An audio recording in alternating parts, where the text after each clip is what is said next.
Morning everyone, हमारे YouTube channel पे आप लोगों का स्वागत है।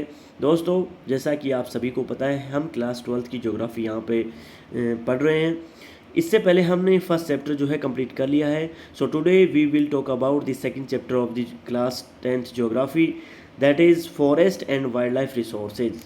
आज हम पढ़ने वाले हैं फॉरेस्ट और जो वाइल्ड लाइफ होती है एज ए रिसोर्सेज वो कैसे है। तो हमारा जो हमने जो फर्स्ट चैप्टर था उसमें पढ़ा था रिसोर्सेज क्या होते हैं, उनका डेवलपमेंट किस प्रकार से होता है, how many types of resources and how utilise it. तो जितने भी टाइप्स थे रिसोर्सेज के वो हमने चैप्टर नंबर फर्स्ट के अंदर जो है वो पढ़ लिया है। और आज हम डिस्कशन करने वाले हैं फॉरेस्ट, जो जंगल होते हैं और जो हमारे जंगली जानवर हैं वो हमारे लिए एज ए रिसोर्सेज कैसे हैं। तो लेट्स स्टार्ट। सबसे पहले आपके सामने जो है ना एक छोटी सी पोइम है जिसको हम फोक सॉन्ग बोलते हैं। लेप्चा अपने आप में एक ट्राइब होती है जो northern part of West Bengal के अंदर पाई जाती है। तो जो लेप्चा लोग होते हैं, जो लेप्चा पीपल्स होते हैं, वो क्या करते हैं, वो नेचर को किस प्रकार से वर्शिप करते हैं, इसके लिए यहाँ पे एक छोटा सा संगीत है, वो आप पढ़ सकते हो। तो वो कहते हैं, Narak my lord you are the creator of music in the world of Lepcha. यानी कि हमारे लिए आपने क्या बनाया है, हम यानी कि लेप्चाओं की दुनिया में आप संगीत के जनक हैं। My lord you are a creator of music, आपने हमारे लिए क्या बनाया है, म्यूजिक बनाया है। और नरक my lord let me dedicate my self to you, हे मेरे नरक, मेरे ईश्वर, मुझे स्वयं को आपको समर्पित करने दें, मुझे आप अपना संगीत dedicate my self to you, आप मुझे आपको समर्पित करने दें। ठीक है। Let me gather your music from the springs, the river, the mountains, the forest, insect and the animals. हे मेरे ईश्वर, आप मुझे अपना संगीत झरनों, जो वाटरफॉल्स होते हैं, स्प्रिंग्स होते हैं, झरने होते हैं, नदियाँ होती हैं, पर्वत होते हैं, माउंटेन्स होते हैं, और फॉरेस्ट होते हैं, जंगल होते हैं, इंसेक्ट यानी कि छोटे छोटे कीट होते हैं, एनिमल होते हैं, उनको ग्रहण करने दें। हे मेरे ईश्वर, जितने भी झरने, नदियाँ, पर्वत, पठार, फॉरेस्ट, छोटे छोटे जीव जंतु, एनिमल होते हैं, उनको समर्पित करने दें, उनको ग्रहण करने दें। ठीक है। So let me gather your music from the sweet bridge and offer it to you. हे मेरे ईश्वर, आप मुझे अपना संगीत मधुर समीर के, यानी कि जो ब्रिज होती है वो क्या होती है, ठंडी हवाएं, जिसको बोलते हैं समीर। ठीक है। हे मेरे ईश्वर, आप अपना संगीत मधुर समीर से ग्रहण करने दें और आपको ही समर्पित करने दें, और आपके लिए ही जो है ये संगीत जो है वो समर्पित करने दें। तो हे मेरे ईश्वर, यहाँ पे पूरी लाइन का मीन्स क्या हुआ, ये बोल रहा है, हे मेरे ईश्वर, लेप्चाओं की दुनिया में आप संगीत के जनक हैं। हे मेरे ईश्वर, मुझे स्वयं को आपको समर्पित करने दें, आप मुझे अपना संगीत झरनों, नदियों, पर्वतों, वनों, कीटों और जानवरों से ग्रहण करने दें। हे मेरे ईश्वर, आप मुझे अपना संगीत मधुर समीर के ग्रहण करने दें और आपको ही समर्पित करने दें। तो यहाँ पे ये लेप्चा जो है वो ट्राइब्स होती है जो फोक सॉन्ग गाती है, और वो जो फॉरेस्ट होता है उसकी यहाँ पे वर्शिप करती हुई दिखाई देती है। तो यहाँ पे ये लेप्चा जो है वो यहाँ पे फॉरेस्ट को एज ए रिसोर्सेज शो कर रहा है। तो दोस्तों, अब स्टार्ट करते हैं हमारा चैप्टर, यानी कि हमारा जो फॉरेस्ट एरिया होता है वो एज ए रिसोर्सेज हमारे लिए कैसे है। तो दोस्तों, यहाँ से स्टार्ट करते हैं। सो हमारा जो प्लेनेट है, we share the planet with millions of other living organism या फिर लिविंग बींग। ठीक है। तो हम जो हमारा प्लेनेट है, अर्थ है, जो हमारी प्यारी अर्थ है, हम हमारे साथ जो हमारा प्लेनेट है वो millions of the living organism के साथ शेयर करते हैं। Like startings from micro organism, छोटे छोटे जो जीव जिनावर होते हैं, छोटे छोटे जो जितने भी बैक्टीरियाज होते हैं, सूक्ष्म जीव होते हैं, उनके साथ छोटे छोटे बैक्टीरियाज होते हैं, लिचेंस एंड बनियान ट्रीज, और जितने भी जो जोंक होती है, छोटी छोटी जो, जिसको हम बोलते हैं जोंक बोलते हैं ना, जोंक वगैरह जो बालों वगैरह में लग जाती हैं, वहाँ से लेकर, और जो बनियान ट्रीज, जो वट वृक्ष होते हैं, जो बरगद के पेड़ होते हैं, उनके साथ हाथी और ब्लू व्हेल तथा करोड़ों जीवधारियों के साथ हम रहते हैं। यानी कि यहाँ पे एलिफेंट एंड ब्लू व्हेल्स, हमारा जो प्लेनेट है वो कई लिविंग बींग के साथ हम क्या करते हैं, शेयर करते हैं, जैसे माइक्रो ऑर्गेनिज्म, छोटे छोटे बैक्टीरियाज, लिंचेंस एंड बनियान ट्रीज, एलिफेंट और ब्लू व्हेल्स। यानी कि हमारा प्लेनेट के ऊपर हम अकेले नहीं हैं, हमारे साथ छोटे छोटे लिविंग ऑर्गेनिज्म, माइक्रो ऑर्गेनिज्म, ठीक है, और वेरियस टाइप के प्लेनेट्स, फ्लोरा एंड फ्यूना यहाँ पे देखने को मिलते हैं। इनके साथ हम इस प्लेनेट में रहते हैं। So this entire habitat that we live in immense biodiversity. तो दोस्तों यहाँ पे इमेंस यानी कि यहाँ पे जैव विविधता अत्यधिक पाई जाती है, यानी कि हमारे यहाँ पे हमारी on the earth surface various type की animals, planets, human being, micro organism, ठीक है, और वेरियस टाइप की जो है ना स्पीसीज यहाँ पे देखने को मिलती है। और यहाँ पे इनके बीच में क्या पाई जाती है, इमेंस बायोडाइवर्सिटी यानी कि जैव विविधता, जीवों के अंदर विभिन्नता देखने को मिलती है, जैव विविधता जो है यहाँ पे देखने को मिलती है। और जैव विविधता बायोडाइवर्सिटी होती क्या है, बायोडाइवर्सिटी ये होती है कि जितने भी एनिमल्स होते हैं, फ्लोरा एंड फ्यूना होता है, उनमें डिफ्रेंसिएशन देखने को यहाँ पे मिलता है, यानी कि एक जीव दूसरे जीव से जो है वो सिमिलर नहीं है। हम इंसान देखो कितने हैं, कम से कम भी यहाँ पे 8 अरब जो है पॉपुलेशन हो गई ऑल ओवर वर्ल्ड की, तो हम जितने भी ह्यूमन बीइंग है वो आपस में मिलते नहीं हैं। अब देखो कितनी बायोडाइवर्सिटी यहाँ पे देखने को मिलती है। तो यहाँ पे ये जो क्या बताना चाह रहा है कि दिस इंटायर हैबिटेट, जितना भी हमारा प्लेनेट है जिसके ऊपर फ्लोरा एंड फ्यूना पाया जाता है, वहाँ पे इमेंस बायोडाइवर्सिटी देखने को मिलती है, यानी कि यहाँ पे बहुत सारी जैव विविधता देखने को मिलती है। We humans along with all living organism from a complex web of ecological system in which we are only a part of, ठीक है। तो यहाँ पे क्या बोल रहा है कि मानव जो होता है, ह्यूमन बीइंग जो है, वो अपने आप में इन दूसरे जीवधारियों एक जटिल पारिस्थितिक तंत्र का निर्माण करते हैं, यानी कि यहाँ पे वो क्या बनाते हैं, वहाँ पे एक कॉम्प्लेक्स वेब इकोलॉजिकल सिस्टम बनाते हैं। ह्यूमंस के साथ जितने भी लिविंग ऑर्गेनिज्म रहते हैं वो क्या बनाते हैं, एक कॉम्प्लेक्स वेब इकोलॉजिकल, एक पारिस्थितिकी तंत्र का वो निर्माण करते हैं, ठीक है। तो यहाँ पे ये आपको ध्यान करना है, जिसका हम एकमात्र क्या है, इस सिस्टम का हम क्या है, we are only a part, इस पूरे इकोलॉजिकल सिस्टम का हम एकमात्र छोटे से पार्ट हैं। अब देखो हमारी ऑन अर्थ सरफेस जो है बहुत सारी स्पीसीज, प्रजातियाँ, जीवों की, इनकी, प्लेनेट की, ठीक है। तो यहाँ पे जो जितने भी प्लांट्स पाए जाते हैं, फ्लोरा एंड फ्यूना पाया जाता है, उनकी बहुत सारी स्पीसीज पाई जाती हैं। अब ह्यूमन बीइंग जो अपने आप में है, जिनको हम मानव बोलते हैं, वो भी अपने आप में इस अर्थ सरफेस का अपने आप में क्या है, एक छोटा सा पार्ट है, ठीक है। तो करोड़ों जो स्पीसीज हमारी ऑन दी अर्थ सरफेस पाई जाती हैं, और हम इनका अपने आप में क्या है, एक छोटा सा पार्ट मानते हैं। And very much dependent on this system for our existence, जो अपने आप में क्या है, जिसका हम मात्र एक हिस्सा हैं, और अपने अस्तित्व यानी कि हम सर्वाइव एग्जिस्टेंस करने के लिए यहाँ पे वेरियस टाइप की जो कंपोनेंट्स होते हैं उनके ऊपर जो है निर्भर हैं।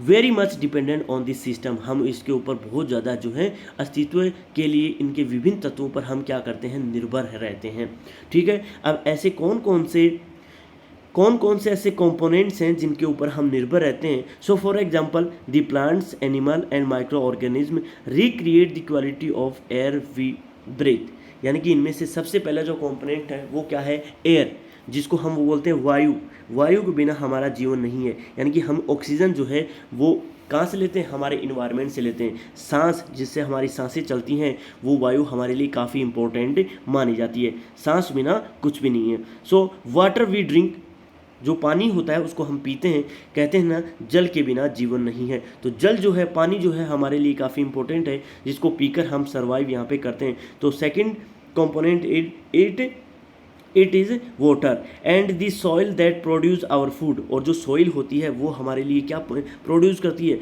वो हमारे लिए फूड प्रोड्यूस करती है। तो हमारे लिए 3 कंपोनेंट काफ़ी इंपॉर्टेंस यहाँ पे उसकी सिग्निफिकेंस देखने को मिलती है, दैट इज़ यहाँ पे एयर, वाटर एंड जो सॉइल, यहाँ पे 3 कंपोनेंट्स हो गए, एयर, वाटर एंड सॉइल, जिनके ऊपर हम सर्वाइव कर पाते हैं। तो ये जो हमारे कंपोनेंट है जिनके बिना हम जीवित नहीं रह सकते, जो काफ़ी जितने भी हमारे लिविंग ऑर्गेनिज्म है, माइक्रो ऑर्गेनिज्म हैं, वो इनके ऊपर सर्वाइव करते हैं। यदि ये तीनों चीज़ें नहीं रहेंगी तो वो सर्वाइव यहाँ पे इस प्लेनेट के ऊपर नहीं कर पाएंगे, ठीक है।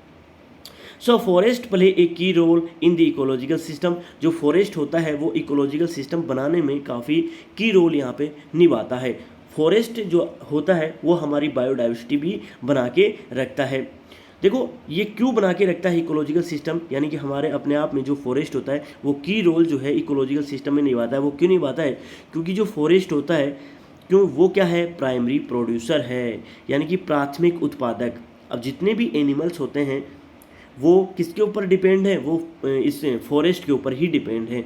So forest are also a primary producer, वो अपने आप में प्राथमिक उत्पादक है, जिसके ऊपर on which all other living being depend, यानी कि जितने भी छोटे छोटे फ्लोरा एंड फ्यूना है वो किसके ऊपर डिपेंड है, primary producer as a forest, यानी कि वो सभी छोटे छोटे जितने भी जीव हैं या सभी जो जीव जिनावर हैं वो किसके ऊपर डिपेंड रहते हैं, वो हमारे फॉरेस्ट या फिर हमारे जंगल के ऊपर डिपेंड रहते हैं, निर्भर रहते हैं। इसलिए हमारा फॉरेस्ट जो है वो हमारे इकोलॉजिकल सिस्टम के लिए काफ़ी की रोल निभाता है और उसकी काफ़ी सिग्निफिकेंस है।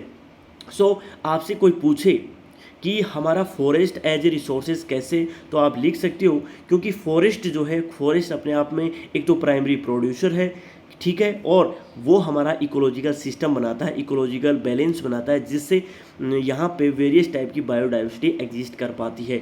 लाइक यहाँ पे जितना भी जीव होगा वो क्या करता है, एयर प्रोड्यूस करता है, ठीक है, वाटर यहाँ पे अवेलेबल हो जाता है और हमारी जो सॉइल है वो भी फर्टाइल रहती है एज ए फॉरेस्ट से ही, तो जिससे हमारी जो फॉरेस्ट की सिग्निफिकेंस है वो काफ़ी बढ़ जाती है।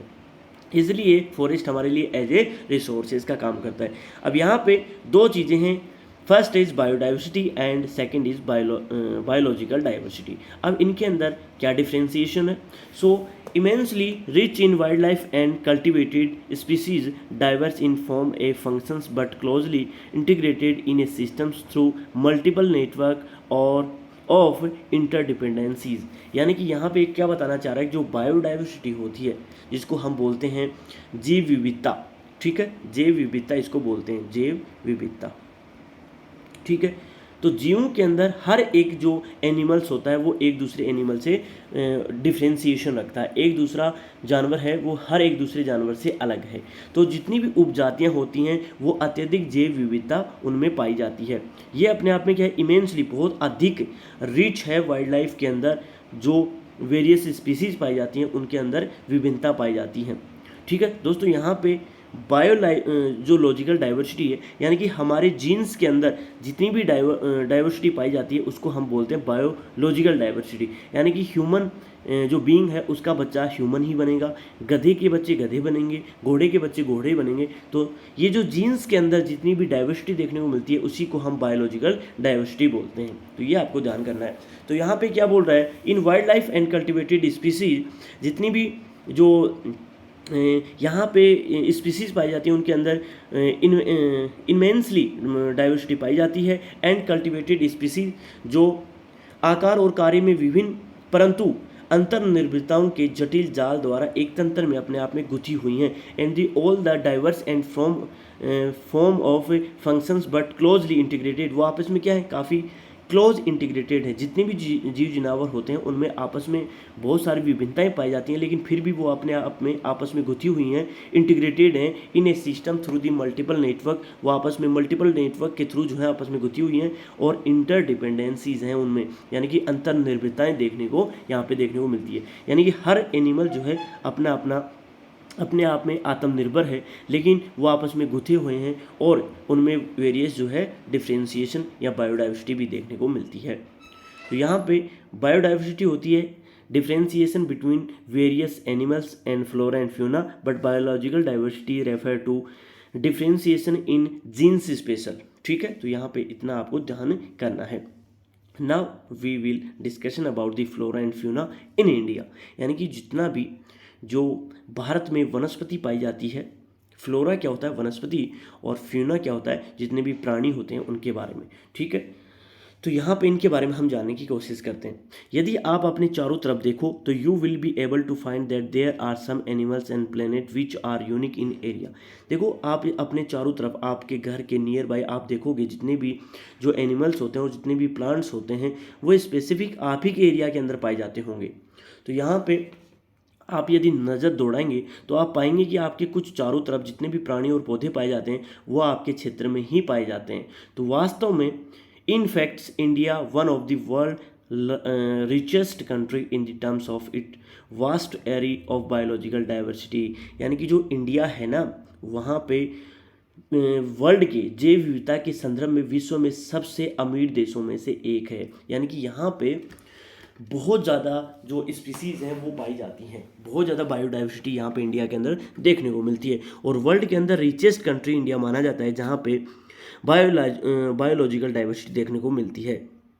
दिस इज़ पॉसिबली ट्वाइस और threes the number yet in discovered, यानी कि जितनी भी स्पीसीज डिस्कवर्ड की गई हैं उनसे ये अपने आप में 2 गुना और 3 गुना माना जाता है। यानी कि वर्ल्ड के अंदर जितनी भी स्पीसीज पाई जाती हैं उनमें से 2-3 गुना जो जितनी भी स्पीसीज हैं वो अकेले इंडिया में पाई जाती है। और इंडिया वर्ल्ड का रिचेस्ट कंट्री है जहाँ पे वास्ट जो है ना वो बायोडाइवर्सिटी देखने को मिलती है। You have already studies in detail about the extend and variety of the forest and wild life resources in India, यानी कि आपने इससे पहले पढ़ लिया है कि किस प्रकार से भारत में पाए जाने वाले जितने भी जो फॉरेस्ट होते हैं, वन्य जीव होते हैं, संसाधनों के क्षेत्रफल, आपने उनके किस्मों की जितनी भी वैरायटी होती है उनके बारे में आपने पढ़ लिया है। You may have realised the importance of this resources in our daily life. अब आपने महसूस किया होगा कि हमारे जितने भी रिसोर्सेज होते हैं, ठीक है, you have the realise the importance of this resources, और इन रिसोर्सेज की हमारी डेली लाइफ में क्या क्या इंपॉर्टेंस है, ठीक है। So this diverse flora and fauna are so well integrated in our daily life. तो ये जितने भी फ्लोरा एंड फ्यूना है वो अपने आप में हमारी लाइफ में काफ़ी इंटीग्रेटेड जो रोल है वो निभाते हैं, यानी कि आपस में इनकी गुथे हुए होने की वजह से ये हमारे जो रोज़ के जीवन में काफ़ी इनकी जो है ना वो महत्वपूर्ण, यानी कि काफ़ी इंपॉर्टेंस हमारी लाइफ में रहते हैं। लेकिन हम क्या करते हैं daily life that we take this guaranteed, यानी कि लेकिन हम इनको इग्नोर करते हैं। ये हमारी लाइफ में काफ़ी इंपॉर्टेंस रोल निभाते हैं बट हम इनको इग्नोर करते हैं, इनकी कदर नहीं करते। That's why lately they are under great stress. तो इसलिए वो क्या हैं, ग्रेट स्ट्रेस के अंदर, काफ़ी चिंता के अंदर हैं। हम इनको and mainly due to insensitivity to our environment, और हम हमारे इन्वायरमेंट के प्रति जो हैं इनसेंसिटिव हैं, यानी कि हमें किसी प्रकार की कोई संवेदना है ही नहीं, हम गंभीर नहीं हैं हमारे इन्वायरमेंट को लेकर। तो हम क्या हैं, देखो हमारे डेली लाइफ के अंदर हमारा जो फ्लोरा एंड फ्यूना है वो काफ़ी इंपॉर्टेंस रखता है, लेकिन हम जो है ना थोड़े इनसेंसिटिव हैं हमारे इन्वायरमेंट को लेकर, क्योंकि हम इसको इग्नोर करते हैं कि कितने स्पीसीज मर रहे हैं, क्या जो है ग्लोबल वार्मिंग हो रहा है, टेम्परेचर इंक्रीज हो रहा है। हम हमारे जो इन्वायरमेंट है उसको डैमेज करते जा रहे हैं दिन ब दिन, और हम इंसेंसिटिव बने रहेंगे तो हमारा जितना भी फ्लोरा एंड फ्यूना है वो सारा डिक्रीज हो जाएगा, और एक टाइम ऐसा आएगा एक्सटिंक्ट हो जाएगा, वो एकदम ख़त्म हो जाएगा। तो हमें हमारे फ्लोरा एंड फ्यूना की चिंता करनी चाहिए, इसके लिए कुछ कंजर्वेशन करना चाहिए। तो यहाँ पे नेक्स्ट जो पॉइंट है that is conservation of forest and wild life in India. तो हम किस प्रकार से हमारा जो फ्लोरा एंड फ्यूना है उसको कंजर्व कर सकें। So now we will talk about the conservation of forest and wild life in India. हमने किस प्रकार से हमारा फॉरेस्ट को और वाइल्ड लाइफ जो होता है उसका संरक्षण किया। कंजर्वेशन होता है संरक्षण, किस प्रकार से हमने उनकी सुरक्षा करी, ठीक है, उसी को हम कंजर्वेशन बोलते हैं। So let's start. Conservation is the background of rapid declines in wild life populations and forestry has become initial. देखो ये क्या है, भारत के अंदर जितने भी वन्य जीवन और वनों के अंदर जिस प्रकार से डिक्लाइंस आ रहा था, बहुत तेज़ गति से इसमें डिक्लाइंस देखने को मिल रहे थे, यानी कि इनकी संख्या घट रही थी जीव जानवरों की, और हमारा जो फॉरेस्ट एरिया था वो दिन ब दिन घटता जा रहा था। And populations and forestry has becomes initial, यानी कि इनका संरक्षण करना काफ़ी इम्पोर्टेंट हो गया, ठीक है। तो यहाँ पे इनकी जो संख्या घट रही थी इसके लिए हमने कंजर्वेशन की जो है वो प्लान किया। But why do we need to conserve our forest and wild life. अब यहाँ पे एक क्वेश्चन आया है कि हमें हमारे फॉरेस्ट की कंजर्व आवर फॉरेस्ट और वाइल्ड लाइफ इसकी नीड क्यों है, कि हमें क्यों करना चाहिए इसका संरक्षण, यानी कि हमारे वन और वन्य जीवन है उनका संरक्षण करना हमारे लिए आवश्यक क्यों है।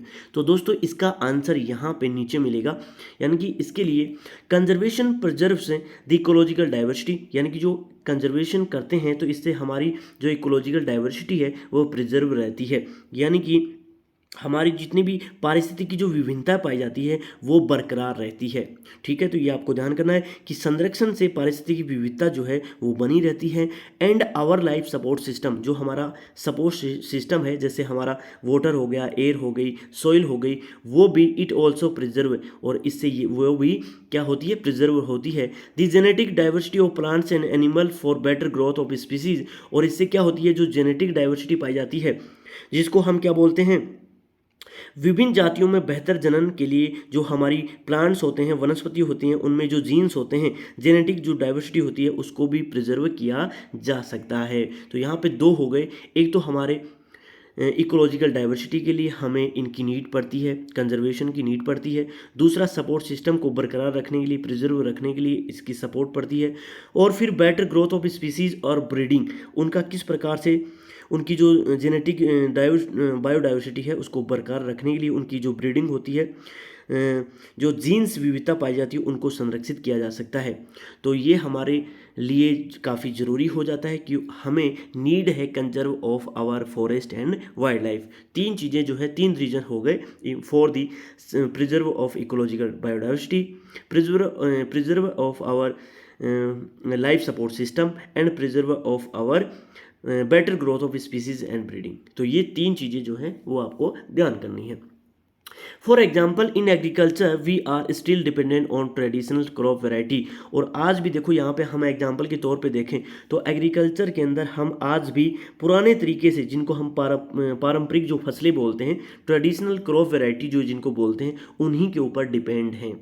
ठीक है, तो यहाँ पे fisheries too are heavily dependent on the maintenance of the adequate biodiversity. तो यहाँ पे हम माने कि जो जलीय जैव विविधता पाई जाती है, यानी कि still fisheries too heavily dependent on the maintenance of adequate biodiversity, यानी कि जो जितनी भी जलीय जैव विविधता मोटे तौर पर मछली पालन बनाए रखने पर निर्भर है। तो जो हमारी जलीय बायोडाइवर्सिटी वो किसके ऊपर डिपेंड है, फिशरीज के ऊपर डिपेंड करती है। तो ये आपको ध्यान करना है। अब दोस्तों हमारे इंडिया के अंदर कंजर्वेशन कहाँ से स्टार्ट हुआ, तो दोस्तों जिस प्रकार से हम इनसेंसिटिव हो रहे थे हमारे इन्वायरमेंट के प्रति, तो कुछ लोगों ने यहाँ पे कंजर्वेशन की मांग उठाई। In the 1960s and 1970s conservationist demand a national wild life protection program. अब दोस्तों 1960s और 70s के अंदर जो इन्वायरमेंट को चाहने वाले लोग हैं, कंजर्वेशनलिस्ट जो लोग हैं, पर्यावरणविद लोग हैं, उन्होंने डिमांड रखी कि हमें एक national wild life protection programme चाहिए, जिससे हमारे जितने भी एनिमल हैं, वाइल्ड लाइफ है, फ्लोरा एंड फ्यूना है, उसको किस प्रकार से प्रोटेक्ट किया जाए, कंजर्व किया जाए। तो उन्होंने इस चीज़ की मांग रखी और पुरजोर मांग रखी।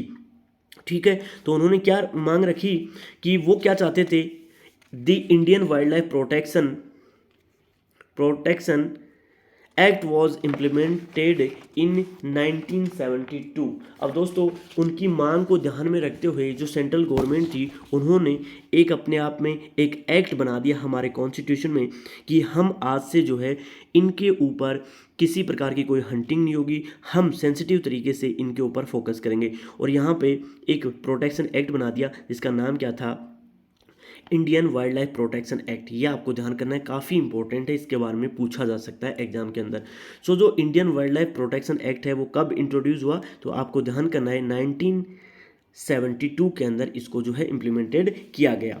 अब इसके अंदर था क्या, so various provisions for protecting habitat, और जितना भी जो पर्यावरण चीज़ें होती थी उनको किस प्रकार से प्रोटेक्ट किया जाए, वो चीज़ें इसमें प्रोविजंस इसमें ऐड किए गए थे। जैसे हम बात करें क्या क्या थे, so an all India's list of protected species वो ऑल्सो पब्लिश्ड। यहाँ पे हमने क्या किया, जितनी भी प्रोटेक्टेड स्पीसीज थी उनकी लिस्ट जारी करी, पब्लिश करी। यानी कि जो 1972 के अंदर जो वाइल्ड लाइफ प्रोटेक्शन एक्ट आया, इसमें हमने जितने भी जीव जिनावर थे उनके लिए कुछ प्रावधान जोड़े थे, और इसमें जितनी भी जातियाँ जो स्पीसीज होती हैं उनकी सूची प्रकाशित करी। यानी कि यहाँ पे हमने क्या करी, उनकी लिस्ट पब्लिश करी। The thrust of the program was towards protecting the remaining protections of certain endangered species by the banning hunting, giving legal protections to their habitats and restricting trade and wildlife। अब दोस्तों इसके अंदर हमने क्या क्या किया, तो ये काफ़ी यहाँ से यहाँ से यहाँ तक जो है काफ़ी इंपॉर्टेंट है। हमने इसके अंदर क्या क्या किया, thrust of programme was the towards protecting the remaining population of certain endangered species by the banning. हमने इसमें क्या किया कि जितने भी जो संकटग्रस्त जातियां हैं, स्पीसीज़ हैं, इंडेंजर्ड स्पीसीज़ हैं जो खतरे में हैं, उनके ऊपर, उनकी हंटिंग के ऊपर हमने बैन लगा दिया कि उनका अब से कोई भी शिकार नहीं करेगा, और उनको लीगल प्रोटेक्शन दिया। उनको जो एरिया होते हैं उनको हमने बढ़ा दिया, ठीक है। लीगल प्रोटेक्शंस देयर हैबिटेट्स, उनके जो आवास होते हैं उनको कानूनी हमने प्रोटेक्शन दिया, और जितने भी जो जंगली जानवर होते हैं उनके व्यापार पर, ट्रेड के ऊपर हमने बैन लगा दिया, ठीक है। तो ये काफ़ी इंपॉर्टेंट है कि हमने जो वाइल्ड लाइफ प्रोटेक्शन एक्ट आया उसके अंदर क्या क्या किया, restrict trade in wild life, और हमने रिस्ट्रिक्ट कर दिया ट्रेड को कि किसी प्रकार की जंगली जानवरों का अवैध व्यापार नहीं किया जाएगा, ठीक है। इसके बाद subsequently central and many state government established national park and wild life sanctuaries. इसके बाद में सेंट्रल गवर्नमेंट ने और जितनी भी स्टेट जो गवर्नमेंट होती है उन्होंने क्या किया, नेशनल पार्क्स बनाए और वाइल्ड लाइफ सेंचुरीज, जैसे बर्ड सेंचुरी हो गई या स्पेसिफिक कोई एनिमल की सेंचुरी हो गई, तो वहाँ पे अलग अलग स्टेटों के अंदर और सेंट्रल गवर्नमेंट ने हमारे इंडिया के अंदर बहुत सारे राष्ट्रीय उद्यान, नेशनल पार्क्स बनाए और वाइल्ड लाइफ सेंचुरीज, ठीक है। ये यहाँ पे पशु विहार इनको बोला जाता है, वाइल्ड लाइफ सेंचुरीज को, तो ये हमने यहाँ पे बनाए। About which you have already studies, ये चीज़ें आपने इससे पहले पढ़ ली 9th क्लास में। This central government also announced several project for the protecting species animal. इसके अलावा जो सेंट्रल गवर्नमेंट ने जो है ना वेरियस सेवरल प्रोजेक्ट जो है लॉन्च करे for the protecting species animal, और एनिमल्स को बचाने के लिए, जिनमें सबसे पहले हम बात करें विच आर ग्रेवली थ्रेटन्ड, यानी कि जो अपने आप में संकट में थे, इंक्लूडिंग टाइगर। अब इनमें कौन कौन से एनिमल्स ऐसे थे जिनको प्रोटेक्ट करने के लिए हमने प्रोग्राम चलाए, तो यहाँ पे कुछ एग्जांपल्स हैं वो आप देख सकते हो। तो हमने यहाँ पे कुछ प्रोग्राम चलाए, जैसे हम बात करें टाइगर्स के लिए हमने प्रोग्राम चलाया कि टाइगर को हम क्या करेंगे, प्रोटेक्ट करेंगे, उसको हम जो उनका हैबिटेट रीजन है वो बढ़ाएंगे।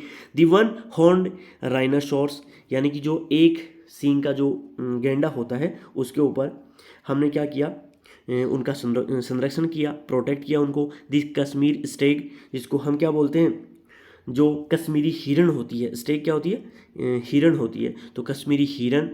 और हैंगूल, हैंगूल अपने आप में एनिमल होता है, ठीक है। 3 टाइप्स ऑफ क्रोकोडाइल, ठीक है। तो 3 टाइप के इसमें क्रोकोडाइल थे, जिसमें fresh water crocodile, salt water crocodile and the घड़ियाल। जो घड़ियाल होते हैं ना, ठीक है, जैसे वो क्रोकोडाइल की तरह ही होते हैं लेकिन थोड़े से अलग होते हैं वो। तो इन तीनों चीज़ों को अभी हमने क्या किया, प्रोटेक्शन यहाँ पे चालू कर दिया। द एशियाटिक लोइन, इसके अलावा जो हम बात करें, जो एशिया का एशियन जो शेर माने जाते हैं, जिसको हम बोलते हैं एशियाई शेर, उनका, ठीक है। और इसके अलावा अदर, ठीक है, इन सभी का हमने संरक्षण यहाँ पे इस प्रोटेक्शन एक्ट के तहत जो है ना वेरियस टाइप के प्रोग्राम हमने यहाँ पे लॉन्च करे थे, ठीक है। इसके अलावा हम बात करें मगरमच्छ, एशियाई शेर और अन्य जो प्राणी होते हैं उसमें शामिल करें। इसके अलावा हम बात करें द ब्लैक बक, जिसको हम बोलते हैं chinkara, the great Indian bustard, जिसको गोडाउन बोलते हैं, एंड शोन लेपर्ड, जिसको हम जो क्या बोलते हैं, इसको जो हीम तेंदुए बोलते हैं, इसको स्नो जो लेपर्ड होते हैं इसको बोलते हैं शीत तेंदुए। तो लेपर्ड्स क्या होते हैं, तेंदुए होते हैं मोस्टली, ठीक है। So have been given full partials legal protection against hunting and trade throughout India, यानी कि इन जितने भी एनिमल्स के नाम आए इनके ऊपर हमने क्या कर दिया कि किसी प्रकार की इनकी हंटिंग नहीं होगी, इनका ट्रेड नहीं होगा, और इंडिया से बाहर इनका किसी प्रकार से कोई व्यापार नहीं करेगा। इसके व्यापार पे हमने संपूर्ण तरीके से आंशिक प्रतिबंध लगाकर उनको कानूनी जो है लीगल प्रोटेक्शन हमने यहाँ पे प्रोवाइड करवाया। तो ये आपको ध्यान रखना है। इसके बाद में दोस्तों हम पढ़ते हैं कि सबसे पहला जो प्रोजेक्ट है टाइगर्स के लिए हमने इंडिया में क्या किया, तो इसका नाम ही है। इसके बाद में दोस्तों हम जानने की कोशिश करते हैं प्रोजेक्ट टाइगर के बारे में, कि जो टाइगर प्रोजेक्ट है वो हमारे लिए किस प्रकार से सिग्निफिकेंस रखता है। So tiger is a one of the key wildlife species in the faunal webs, यानी कि हमारे जो वन्य जीवन संरचना है उसमें जो टाइगर होता है वो अपने आप में उसकी महत्वपूर्ण जंगली जाति उसको मानी जाती है। इन 1973 the authorities realized that the tiger population had dwindled to the 1827 from the estimated 55,000 at the turn of the century. यानी कि यहाँ पे ये जो 1973 के अंदर प्रोजेक्ट टाइगर को लॉन्च किया गया था, तो जितनी भी अथॉरिटीज़, जितने भी ऑफिशियल्स थे, उन्होंने पाया कि हमारे पहले के टाइम पे हमारी 20वीं शताब्दी के अंदर, टर्न ऑफ द सेंचुरी 20वीं शताब्दी के अंदर हमारे से जो जितने भी टाइगर्स होते हैं उनकी संख्या कितनी थी, 55,000 थी। लेकिन वो घटकर 1973 के अंदर कितनी हो गई, 1827 हो गई। यानी कि 1800 शेर ही बचे थे 1973 के अंदर। तो ये यहाँ पे उन्होंने पाया, और इनके घटने का क्या क्या कारण रहा कि हमारे शेरों की जो संख्या है वो क्यों घट गई, उनके पीछे क्या क्या रीज़न है। तो the major threaten to tiger populations are numerous such as the poaching, यानी कि उनका अवैध तरीके से क्या होता है, शिकार होता है, व्यापार के लिए चोरी करना, आवासीय स्थलों पर सिकुड़ना, और उनके फॉर दी ट्रेड, यानी कि उनको अवैध तरीके से शिकार करके उनको बेच दिया जाता है। श्रिंकिंग हैबिटेट, यानी कि उनका एरिया जो होता है वो श्रिंक होता जा रहा है। Depression of the prey based species, और जितने भी जो जो शेर जिन स्पीसीज़ को खाते हैं उनकी संख्या भी घट रही है, डिप्लेशन हो रहा है उनका भी। ठीक है, वहीं पे हम बात करें भोजन के लिए जो आवश्यक जंगली उपजातियाँ होती हैं उनकी भी संख्या कम हो रही है। ठीक है, वहीं पे ये कुछ 3-4 यहाँ पे मुख्य कारण थे। ग्रोविंग ह्यूमन पॉपुलेशन, और धीरे धीरे जो ह्यूमन पॉपुलेशन है वो भी इंक्रीज हो रही है। इस कारण जो है हमारे जो शेर थे, टाइगर थे, उनकी संख्या यहाँ पे घट रही थी। तो मेजर जो है 3-4 यहाँ पे रीज़न थे। एक तो उनका पोचिंग फॉर द ट्रेड, यानी कि उनको अवैध प्रकार से शिकार करके व्यापार कर दिया जाता था। उनका एरिया घट रहा था, shrinking of the habitat reason, and depletion of prey base species, जो खाने लायक शेर जिनको खाते हैं उन जंगली जानवरों की संख्या भी घट रही थी, और ह्यूमन पॉपुलेशन बढ़ रही थी। इस कारण जो है इनकी संख्या जो है वो घटती चली गई। The trade off tiger skins and use of their bones is traditional medicine. अब देखो दोस्तों, शेरों की जो स्किन होती है वो काफ़ी जो है ट्रेडिशनल जो है ना उससे मेडिसिन बनाई जाती हैं, और स्पेशली एशियन जो कंट्रीज़ हैं left the tiger population on the verge extinction. यानी कि देखो दोस्तों, जो टाइगर की स्किन होती है वो काफ़ी, उनका खाल का व्यापार किया जाता है, उनकी हड्डियों का एशियाई देशों में औषधियाँ बनाने में काम उपयोग किया जाता है।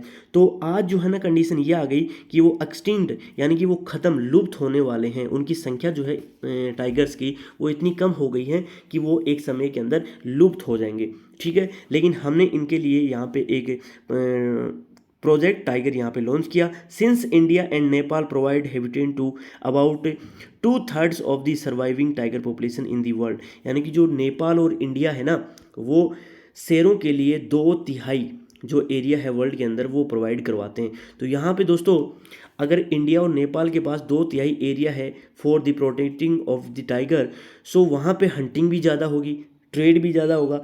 तो जो शिकारी हैं, जो देश में शिकार हैं, चोरी और गैरकानूनी व्यापार करने वाले हैं, उनके मुख्य निशाने के ऊपर इंडिया और नेपाल मोस्टली रहते हैं। So becoming prime target of the poaching and illegal trading. तो यहाँ पे मोस्ट ऑफ 2 नेशन ऐसे हैं जो शिकारियों के निशाने के ऊपर रहते हैं, नेपाल और इंडिया। यहाँ पे 2/3 जो है ना पॉपुलेशन पाई जाती है किनकी, टाइगर्स की। तो ये आपको ध्यान करना है। So project tiger one of the well published wild life campaign in the world, यानी कि प्रोजेक्ट जो टाइगर है वो वर्ल्ड के अंदर सबसे ज़्यादा जो है ना अच्छा माना जाता है, जिसको बेहतरीन और वन्य जीव जो परियोजनाएं होती हैं उनमें से एक इसको माना जाता है, जिसको लॉन्च किया गया था 1973 के अंदर।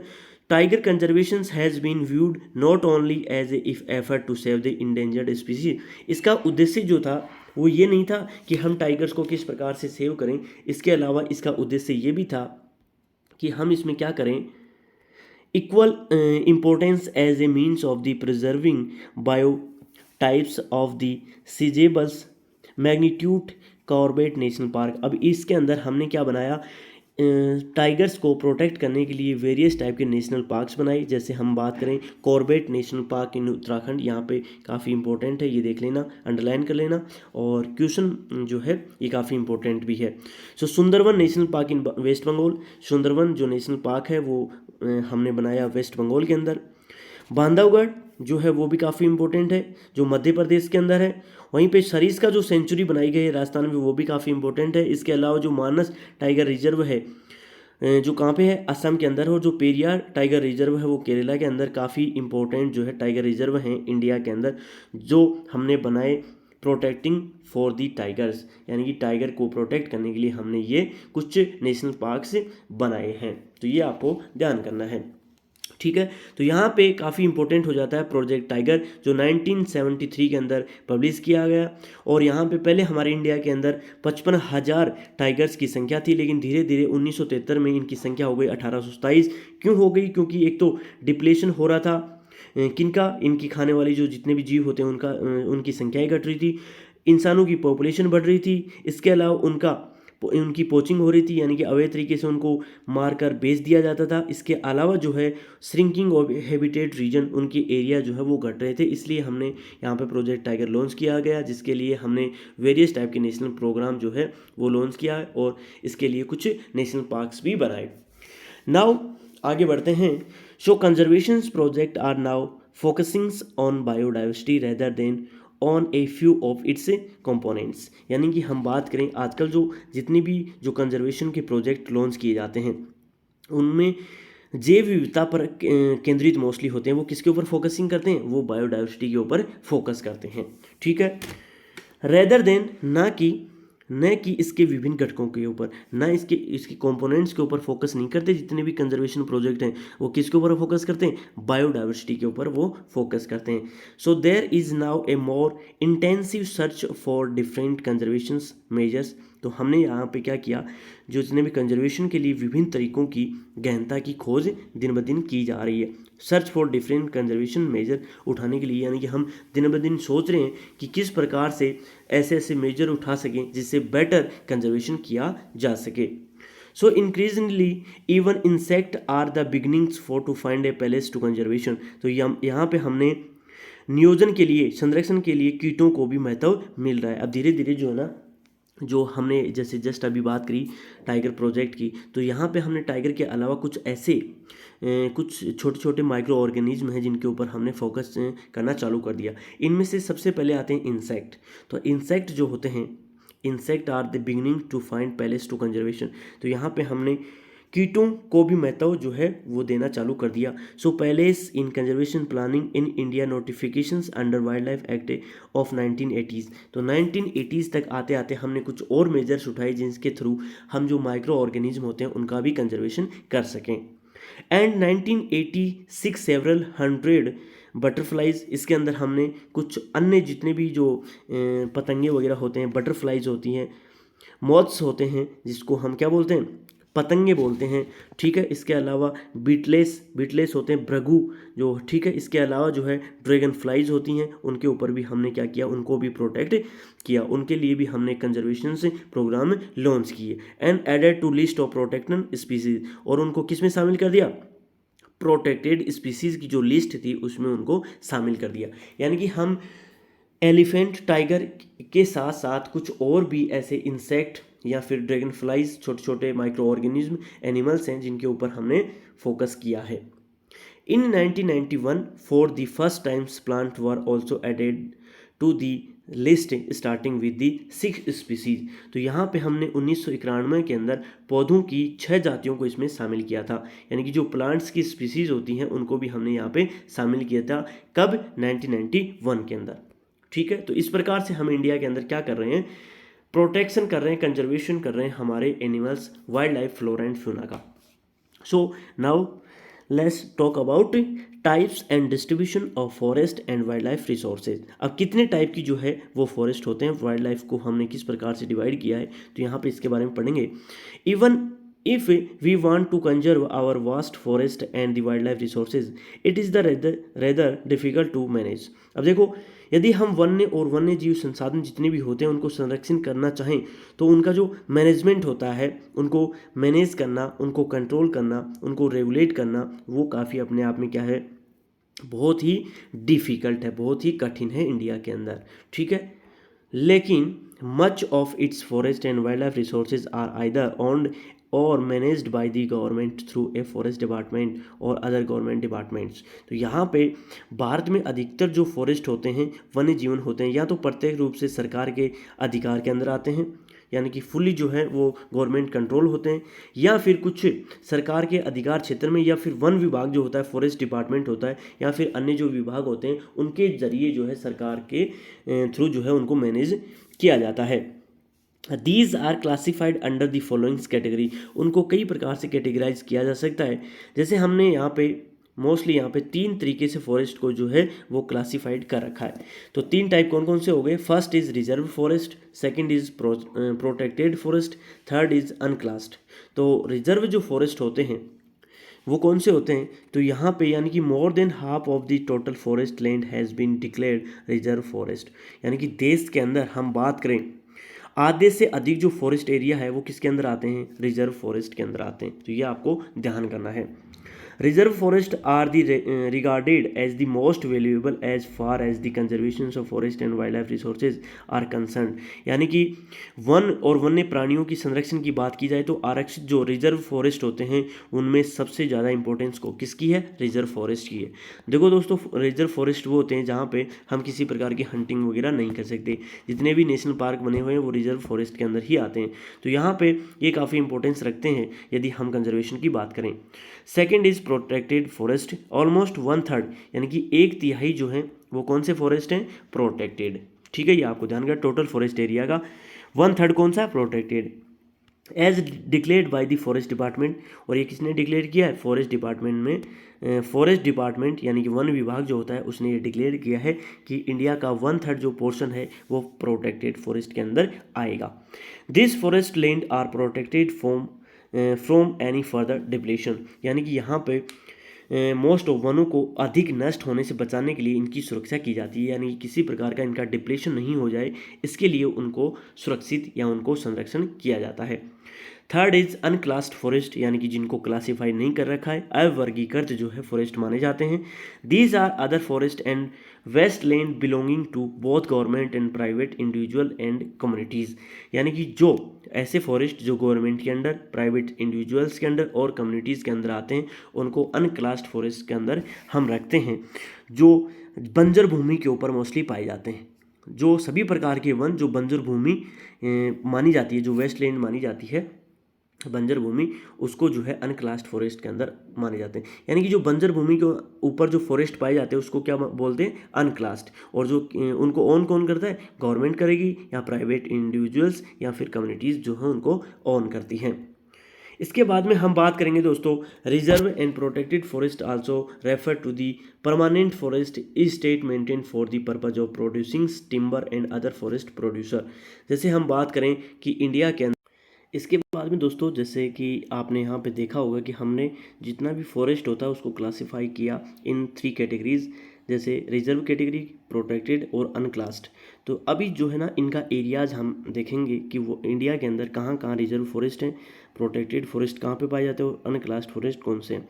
तो जो रिजर्व और प्रोटेक्टेड फॉरेस्ट हैं वो मोस्टली जो है permanent forest state maintain for the purpose of producing timber, उनमें जो है हम कौन से पर्पज से उनको प्रोड्यूस करते हैं? वहाँ पे टिम्बर के पेड़ जो पाए जाते हैं, यानी कि जो इमारती लकड़ी है, जिनका रख रखाव इमारती लकड़ी तथा अन्य वन पदार्थों और उनके बचाव के लिए मोस्टली इनमें उनका प्रोटेक्शन किया जाता है। ठीक है, एंड दी रीजन, जैसे प्रोटेक्टिव रीजन के यानी कि हम वहाँ से क्या करते हैं? इमारती लकड़ी को जो है वो प्राप्त कर लेते हैं, इसलिए हमने रिजर्व और प्रोटेक्टेड एरिया को हमने क्या कर रखा है? रिजर्व कर रखा है। मध्य प्रदेश जो है वो सबसे ज़्यादा एरिया रखता है परमानेंट फॉरेस्ट के अंदर, यानी कि वहाँ का टोटल एरिया का 75% जो है रिजर्व फॉरेस्ट माना जाता है। तो यानी कि मध्य प्रदेश के कुल वन क्षेत्र का 75% जो है वो रिजर्व फॉरेस्ट के अंदर आता है। इसके अलावा जो है हम बात करें जम्मू एंड कश्मीर, ठीक है, Andhra Pradesh, Uttarakhand, Kerala, Tamil Nadu, West Bengal, Madhya Pradesh, large percentage of reserve forest और its total forest area wherever, यानी कि यहाँ पे ये सारे स्टेट हैं वहाँ पे बहुत ज़्यादा जो है रिजर्व कैटेगरी फॉरेस्ट देखने को मिलते हैं। ठीक है, इसके अलावा वेयर इज़ बिहार, इसके अलावा जो है जबकि बिहार, राजस्थान, हरियाणा, हिमाचल प्रदेश, ओडिशा जो है ना bulk of inter protected forest, तो यहाँ पे जो है ना वो प्रोटेक्टेड फॉरेस्ट पाए जाते हैं। तो 3 कैटेगरी के अंदर आप जो ये यदि आप नोट्स वगैरह बनाते हो तो रिजर्व कैटेगरी के अंदर ही पहले मध्य प्रदेश और ये जो टिम्बर वगैरह की जो कंडीशन है, टिम्बर पेड़ के लिए जो इमारती लकड़ियों के लिए इनको प्रोटेक्टेड किया जाता है, ये आप मेंशन कर सकते हो। जो प्रोटेक्टेड फॉरेस्ट हैं उनके अंदर आप बिहार, हरियाणा, पंजाब, हिमाचल प्रदेश, उड़ीसा, राजस्थान को जो है वहाँ पे शामिल कर सकते हो। इसके अलावा all the north state states and parts of Gujarat have a very high percentage of the forest and अनक्लास्ड। तो यहाँ पे जो नॉर्थ स्टेट जो जितने भी हैं और गुजरात का कुछ पार्ट हाई परसेंटेज रखते हैं, जो किसके अंदर आए हैं, अनक्लास्ड फॉरेस्ट के अंदर आते हैं, और जो लोकल कम्युनिटीज़ होती है उनके द्वारा ही उनको मैनेज किया जाता है। तो इस प्रकार से जो है आप नोट्स बनाते हो तो इन चीज़ों को मेंशन कर सकते हो कि फॉरेस्ट एरिया को हम 3 कैटेगरी के अंदर डिवाइड कर सकते हैं, ये इनका एरिया हो गया। तो इस प्रकार से आप लिख सकते हो। इसके बाद में हम पढ़ेंगे कम्युनिटी एंड कंजर्वेशन, कि इंडिया के अंदर जो है कौन कौन सी ऐसी कम्युनिटीज़ हैं जो अपने स्तर के ऊपर कंजर्वेशन करती हैं of the forest and wild life की। ठीक है, यानी कि हमारे इंडिया के अंदर वर्षों से परंपराएं चली आ रही हैं कि हम क्या करते हैं, पेड़ों की पूजा करते हैं, ठीक है, उनको मानते हैं, उनको काटने में यकीन नहीं रखते, और उनका संरक्षण हम प्राचीन समय से ही करते आ रहे हैं। ठीक है, सो ये कोई अपने आप में कोई नई बात नहीं है। हम यहाँ पे जीवों को पालते हैं। आपने कई मंदिर देखे होंगे जहाँ पे हम क्या करते हैं, जीवों को खिलाकर आते हैं। ठीक है, वहाँ पे केले वगैरह डालते हैं, बंदरों को खिलाते हैं। तो ये हम कम्युनिटी स्तर के ऊपर हम क्या करते हैं, conservation of the forest and wild life. So conservation strategy are not view in our country, यानी कि यहाँ पे नीतियाँ हमारे देश में कोई नई बात नहीं है। We often ignore that in India forest are also home to some of the traditional communities, यानी कि हमारे देश में कुछ ऐसी मानव जातियाँ हैं जो भारत में कुछ स्थानीय जो समुदाय हैं जो क्या करते हैं, हमारे वाइल्ड लाइफ को क्या करते हैं, प्रोटेक्ट करते हैं।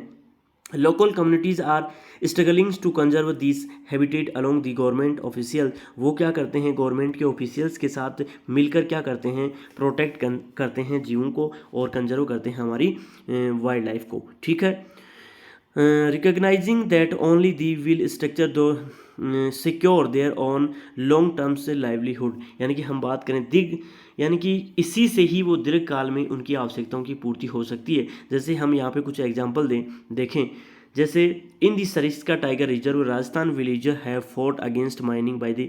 अब देखो, जो राजस्थान के अंदर सरिस्का अभ्यारण्य है उनके लिए वहाँ के स्थानीय लोगों ने माइनिंग वहाँ पे होती थी, उनके खिलाफ उन्होंने विरोध किया, और उन्होंने फिर सेंट्रल गवर्नमेंट ने उस रीजन को क्या घोषित कर दिया, सरिस्का टाइगर रिजर्व घोषित कर दिया। तो पहले वहाँ के जो स्थानीय लोग हैं उन्होंने इस चीज़ की लड़ाई लड़ी, और जो सरिस्का बाग रिजर्व में राजस्थान के जो गांव के लोग थे उन्होंने वन्य जीवन संरक्षण अधिनियम के तहत वहां के खनन कार्यों को बंद करवाने में काफ़ी मशक्कत हासिल करी, यानी कि उन्होंने संघर्ष किया। उसके बाद में वहाँ पे सरिस्का टाइगर रिजर्व बना दिया गया। In many areas villager themselves are the protecting habitat and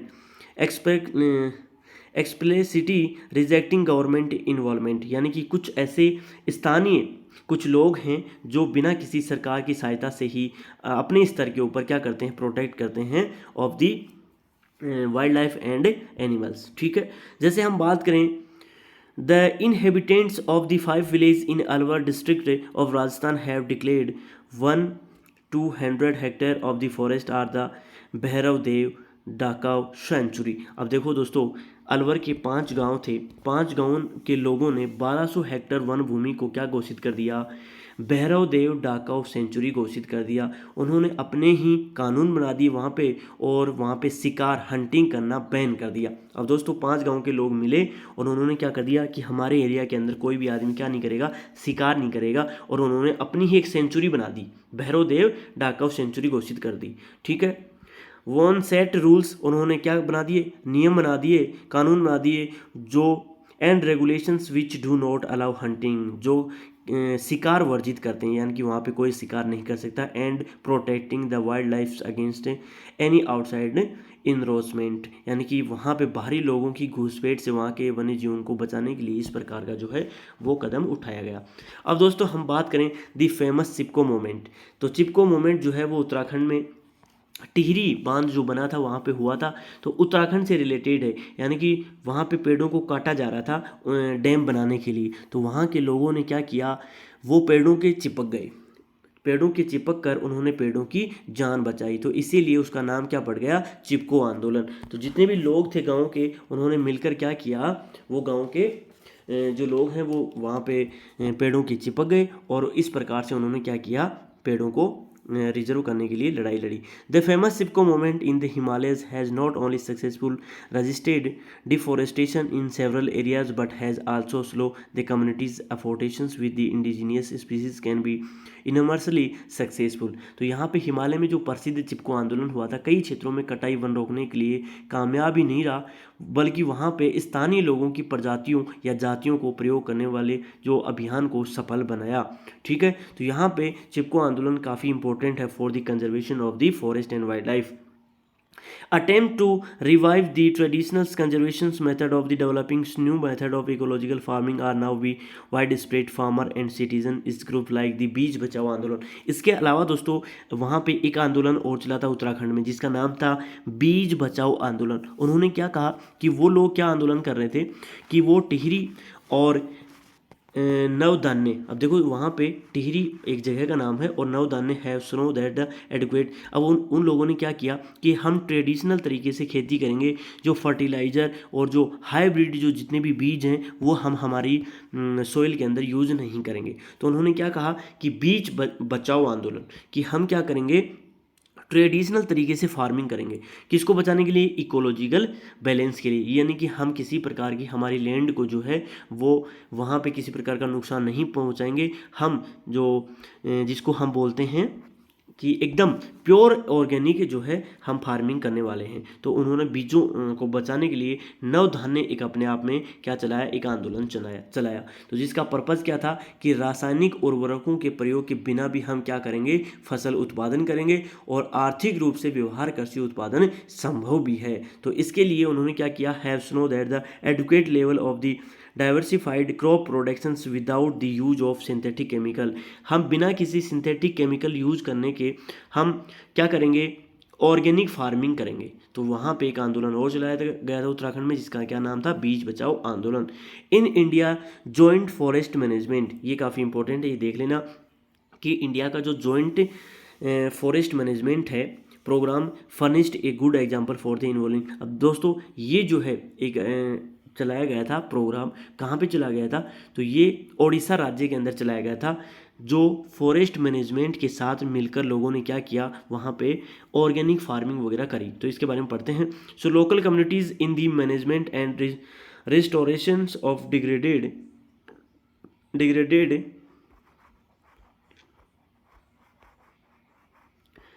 Forest. The program has been in a formal existence since 1988 when the state of Odisha passed the first resolution of joint forest management.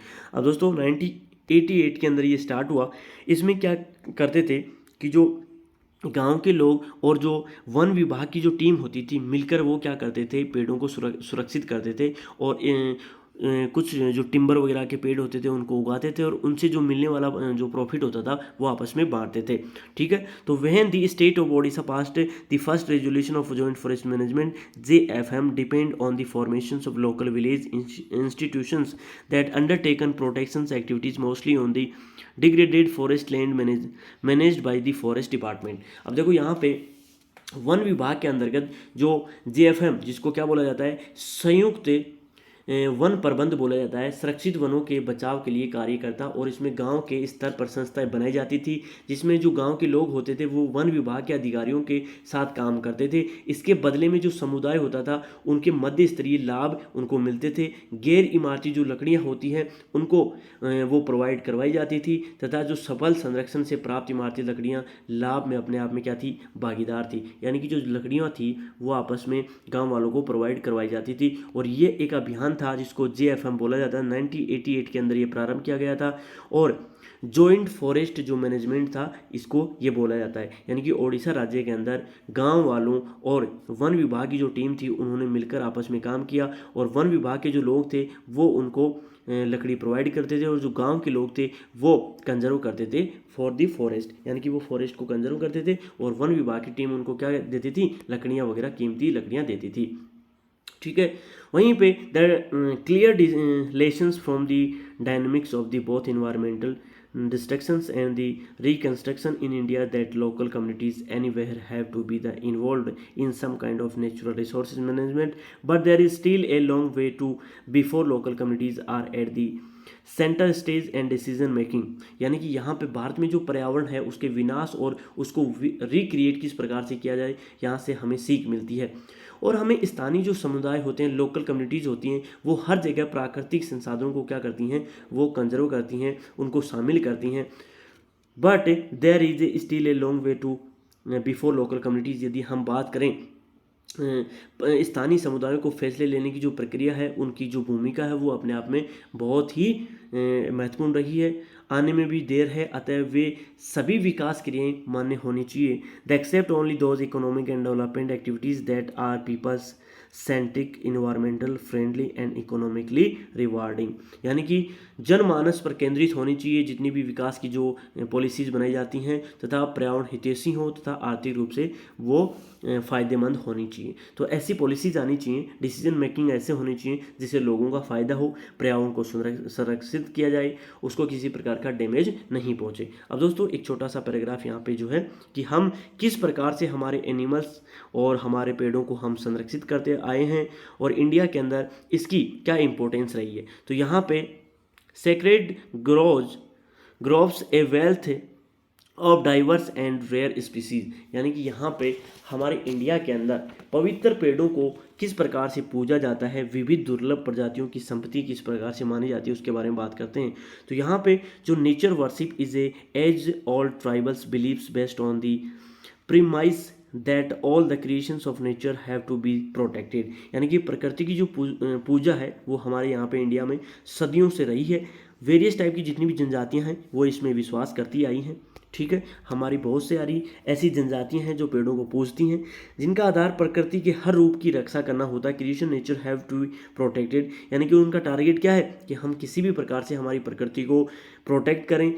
और such beliefs has the preserved several virgins forest in the pristine from the called sacred groves the forest of god and goddess. यानी कि हमारे देवी देवताओं का उनमें वास माना जाता है, इसलिए हमने पवित्र पेड़ों को झुरमुट कहते आए हैं, देवी देवताओं के वन कहते आए हैं उनको। ठीक है, तो यहाँ पे सेक्रेट जो ग्रोव्स होते हैं, झुरमुट, पेड़ों के झुरमुट होते हैं, उनको हमने क्या नाम दिया, गॉड और गॉडनेस का नाम दिया है।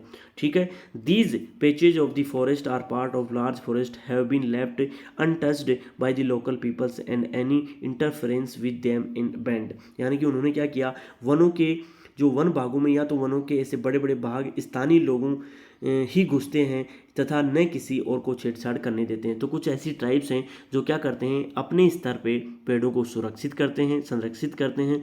वो किसी दूसरे आदमी को वहाँ पे घुसने नहीं देते, उनको छूने नहीं देते। तो यहाँ पे हमारे इंडिया के अंदर ये परंपराएं रही हैं कि पेड़ों को पूजने की जो परंपरा है वो काफ़ी सालों पुरानी रही है। Certain societies reserve a particular trees which they have been preserved from the immemorials. The Mundas and Santal of छोटा नागपुर regions worship महुआ। अब देखिए दोस्तों, हमारे कुछ यहाँ पे एग्जाम्पल आए हैं कि इंडिया के अंदर कुछ विशेष ऐसी जातियाँ हैं, जनजातियाँ हैं जो क्या करती हैं, पेड़ों को आदिकाल से संरक्षण करते आ रहे हैं। जैसे यहाँ पे हम बात करें छोटा नागपुर रीजन के अंदर दो जो है ना ट्राइब्स का नाम आया है। एक का नाम है संथाल। ठीक है, तो संथाल क्या करती है, बसिया लेटिफोला जो साइंटिफिक नाम है, महुआ पेड़ की पूजा करती है।